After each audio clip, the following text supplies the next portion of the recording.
Hello viewers, today I am going to take you through a surgery in which we are going to apply a dynamic traction, which we also call as a Suzuki traction, and it's usually used for fracture of a proximal interphalangeal joint. Now this has been published by Suzuki, who was a surgeon in Japan in 1994, and there have been several modifications as how you can use it. But I am going to show you a technique which is the original technique, and I would also recommend you to read his paper which was published in 1994, and I will take you step by step as how to do this procedure correctly. Before I demonstrate how I do this procedure, I think it's extremely important that I tell you and I give you some basic information that will make you understand this procedure in a better way. So I have drawn proximal phalanx, middle phalanx, and distal phalanx, that is P1, P2, P3. Now, usually we will use 3 pins, and I usually use 3 pins, but you can get away by using only 2 pins. So I will show you the first pin that we will put is this on the center of the head of the proximal phalanx, and this is called an axial traction pin. And the usual size of K-wire that we will use for this is 1.2 mm. You don't want to be using anything more than 1.2. You don't want to be using anything less than 1.2 because then it becomes very, very flimsy. The second pin, which is called the hook pin, will go on the head of the middle phalanx or P2. And this is usually 1 mm K-wire is used, but you can choose to use 1.2 if you want to use. But I will use 1 mm. The third pin is called the reduction pin, and most of the times this is used when there is an associated subluxation or dislocation.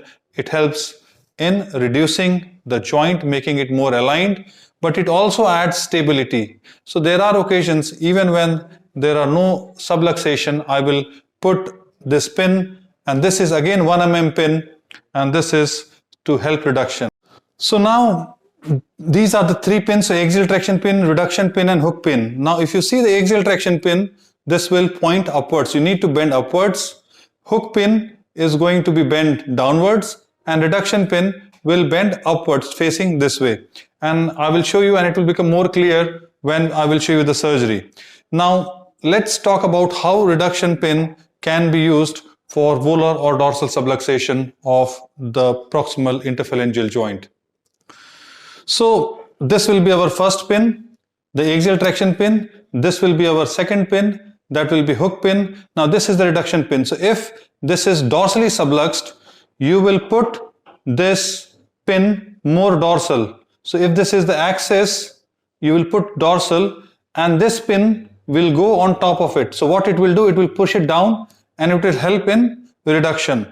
So if it is dorsal subluxation, this axial traction pin will go on top of the reduction pin. On a similar note, if it is a volar subluxation, you will put this on the axis. If you draw the axis here, you put it slightly volar, and then this will go underneath it, and then it will lift it up, and this way it helps in reduction.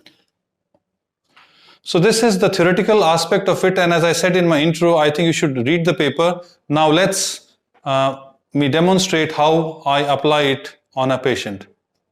So a patient today is a 31-year-old gentleman who is an avid cricket player who unfortunately sustained injury to his right little finger while trying to stop a ball while fielding, and has sustained this complex fracture which is comminuted intra-articular of a base of his second phalanx.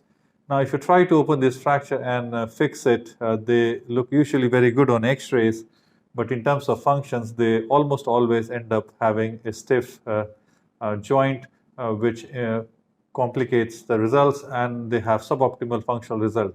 Now, Suzuki Frame is an excellent device because you don't open the fracture, and your patient can start moving pretty much straight away, and the results are excellent. So I will take you step by step as how to do this procedure safely. So we are now ready. We have prepped and draped the patient. We don't use any tourniquet. The surgery is performed under ring block, so you don't need to give any general anesthetic. and it's usually pain-free. I'm going to sit on this side. The C-arm screen will be right in the front on my left-hand side so that I can have access to all the images. C-arm is going to come from the front. My trolley is on this side. So let's start this surgery, and I'll take you step by step as how to do it properly. So we need this IV set, not to transfuse, but we will use end of it to make rubber bands. You need a 9-inch K-wire, 1.2 mm. If you don't have access to this, then you can use the guide wire, which is used for a 6.5 mm cannulated screw. Then you need two, either 1.2 or preferably 1 mm K-wire, which are 6 inches, which will be used for your hook pin and reduction pin. You need some fine nose pliers so that you can bend and make hooks properly. And this is a tower for a locking plate. I use it to bend it. Then you need a scale. So these are the basic things that you need when you apply a Suzuki traction.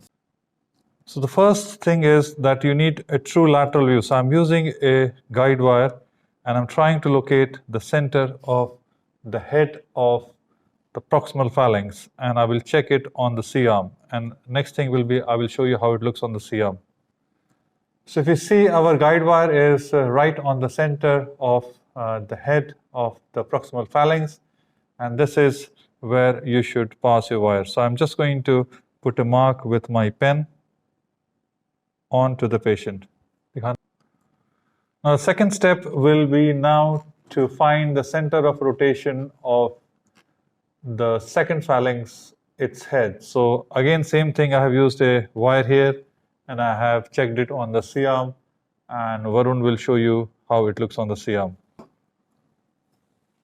So now if you look at our K-wire, it is pretty much on the center. I'm going to readjust it once I pass my wire. So the next step will be to pass our 9 mm axial traction pin on head of our proximal phalanx. So the first wire is our 1.2 wire, 9 mm. So I'm just trying to pass it. So now I have passed my first wire and I've checked it on both AP and lateral. It is in the center of the proximal phalanx head and it is parallel to the joint line, so it looks pretty good. So I'm just going to pass it through and then we are going to bend it. So now we have passed our wire, and then I'm just going to hold the end of one side and then just going to bend it up like this. I use a plier because then it will leave 3 or 4 mm of wire on the outside. So this way you will have something outside the skin and it doesn't irritate the skin. So this is our first wire gone in. So just make it like this and then flip it back so that it's out of your way. So I think Varun didn't show you how it looked on AP and lateral. So if you see AP, it's parallel to the joint, and in lateral, it is in the center of the proximal phalanx. And this is your ideal position, and this is what you want to be. Now, once you cut the wire, just flip it back, and this is how it looks. So now we have cut the sharp end so that it doesn't harm you. Now, in original description of Suzuki, who was from Japan, he said that your wire should be at least 3 centimeters long from tip of your finger. So this is almost 5, so we have got enough. So that is why you need a 9 mm wire. So just after cutting it, flip it back. Now using the same principle as this, for our hook wire, we are going to use a 1 mm K wire, 6 inches on this occasion. Now, one thing I forgot to tell you was that once you mark the center of rotation of the head of these two phalanx, you draw a line in between, and that will be your axis. So if you have a case of subluxation, then you may have to readjust your wire volar to it or dorsal to it, depending upon the type of dislocation, and then hence it is extremely important that you mark this. So this is our line, and the next step will be to pass our 1 mm wire, which will be for our hook, which is called the hook pin. So using the same principle, I pass my second wire and then I have checked the position on AP and lateral, and I'll show you how it looks. So if you look at our screen on the left, our wire is right in the center of the head. And if you look at the screen on the right, it is parallel to the joint. One thing I would like to stress if you are a beginner is when I will ask Varun to focus it on the patient, and then I will show you what I wanted to reinforce.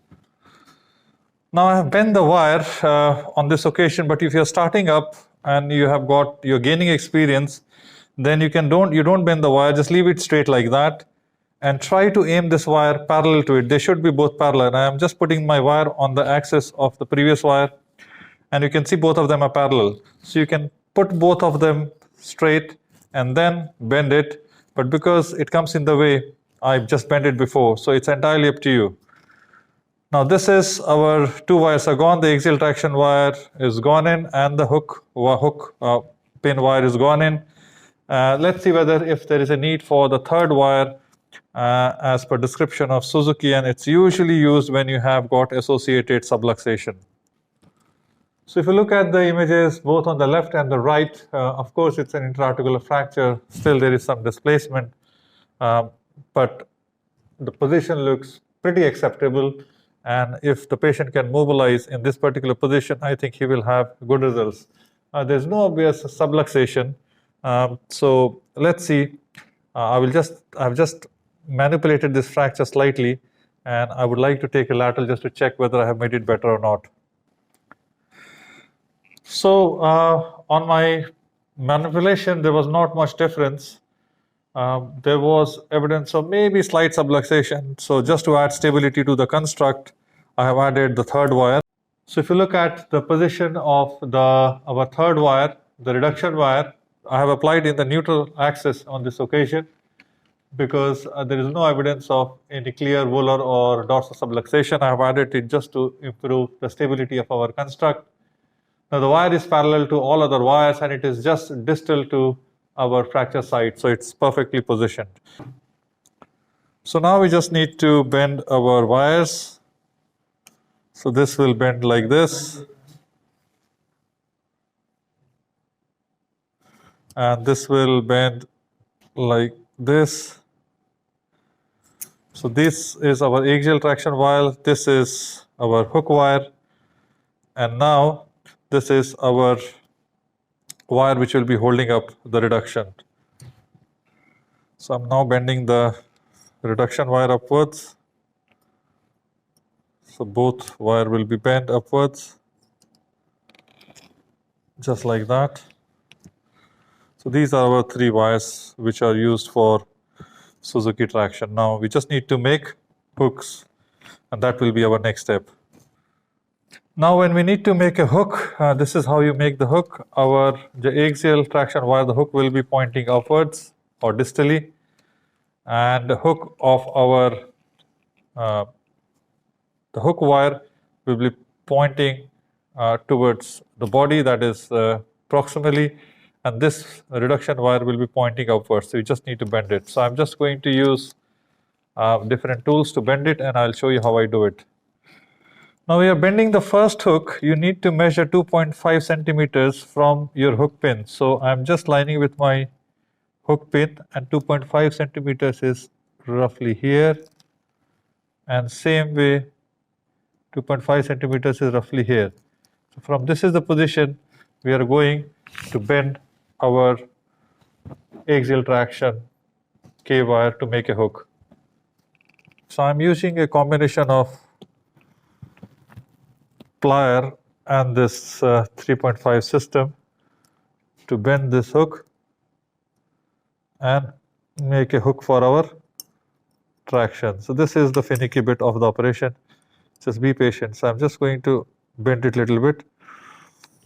So this is looking downwards, and the same way I am going to bend it upwards. So this is our one side done, and this is how it looks. So I'm just going to repeat the same thing on the other side, and I'll join you. So now this is our hook made for the rubber bands. Now this is pointing upwards, Now we'll do the same thing, but this will be pointing downwards or towards the patient.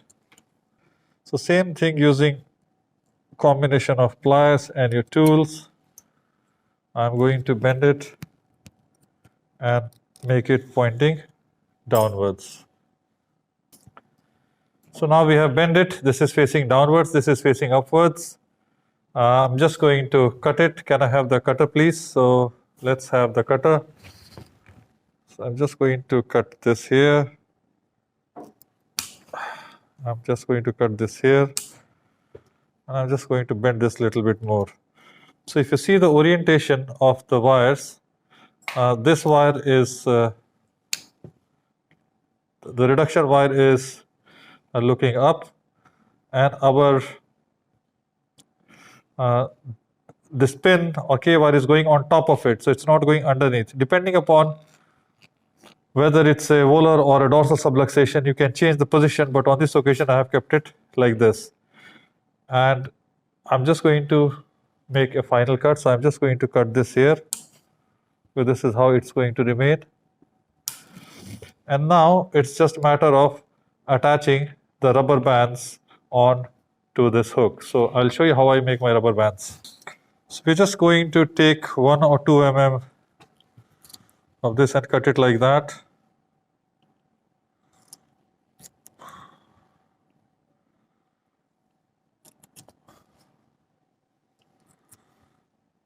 So just there,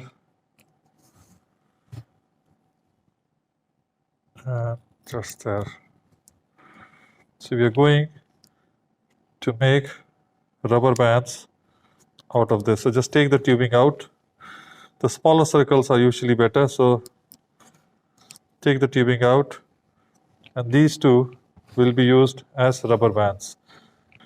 So we just use this as rubber band, so just going to pass through it using an artery clip, and then you can easily stretch it and then pass it on top of the other wire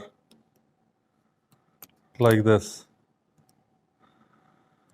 And you can use more than one wire if necessary to adjust the tension. So let's pass one of them first.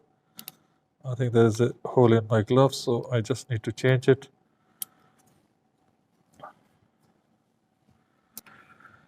So now this is our frame complete, Suzuki frame. So this is our axial traction wire, loop upwards. This is our hook band, hook wire. This is pointing downwards, this is pointing upwards, and it is going underneath it. So our this K wires are going on top of this reduction wire. Now you can increase the distance. It's around 1.5 centimeters. You can have it up to 2.5 centimeters distance between two hooks. But the whole idea is that you should have distraction of the joint, and you should see 1 mm of joint line. The joint line was not seen before, but with just single rubber band, I will show you how it looks on the X-ray on AP and lateral. So if you look at the image on the left, you can see the joint line around 1 mm. And on your right, if you see the lateral, the joint line is nicely created. The joint is also nicely reduced. So this is good enough. You don't want to have more distraction, because then it is very difficult for patients to do physiotherapy.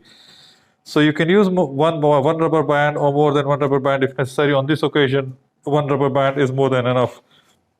So this is our Suzuki frame complete, and the advantage is that patient can start mobilizing the hand pretty much straight away. So I'll show you now. So make a fist. So patient can start mobilizing pretty much straight away. So it's already flexing more than enough. So you need to give adequate analgesia and aggressive physiotherapy to make best out of it. But the whole advantage is you don't immobilize even for a second. So patient can get going straight away. So this is end of our surgery. So viewers, this was a demonstration on how to apply a Suzuki traction. It is an extremely rewarding surgery if you do it correctly and the patient does physiotherapy well, and it leads to a good to excellent outcome every single time. I think the critical step for me will be to use the right size of guide wire. I think the thickest wire you should use is 1.2, and don't go any more thicker than that. I have used the wire as it was described in Suzuki's original description. So I use 1.2 mm and 1 mm wire, but you are fine to use all three 1.2 mm wires. But identify the center of rotation, pass them parallel to each other, and if you do this, I can guarantee you that you will have a much better result than a fixed K wire or any kind of fixed surgery in form of either chess or a wire or even an open procedure. If you like this video, please give us a thumbs up, please do subscribe and do share our channel. Thank you.